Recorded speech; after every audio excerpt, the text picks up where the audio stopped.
బంగ్లాదేశ్లో ఎమర్జెన్సీ పరిస్థితులు కొనసాగుతున్నాయి. భారతే కాపాడాలంటూ అక్కడ హిందువులు వేడుకుంటూ ఉన్నారు.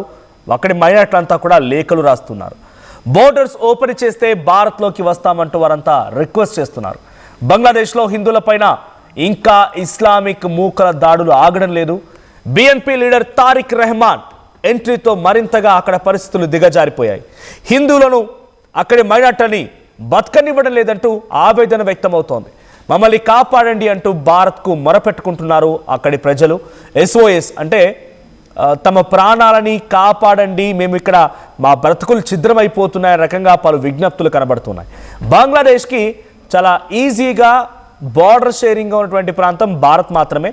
అయితే మీరు అవకాశం ఇస్తే మేము మీ దగ్గర నుంచి తప్పించుకోగలుగుతాం, మీ దేశంలోకి వస్తాం, మమ్మల్ని కాపాడండి, మీరు మాత్రం మమ్మల్ని కాపాడగలుగుతారు, ఎవరు మమ్మల్ని కాపాడలేరు అనేటువంటి విజ్ఞాపనలు విజ్ఞప్తులు వస్తూనే ఉన్నాయి. వాళ్ళ రిక్వెస్ట్లు వినబడుతూనే ఉన్నాయి.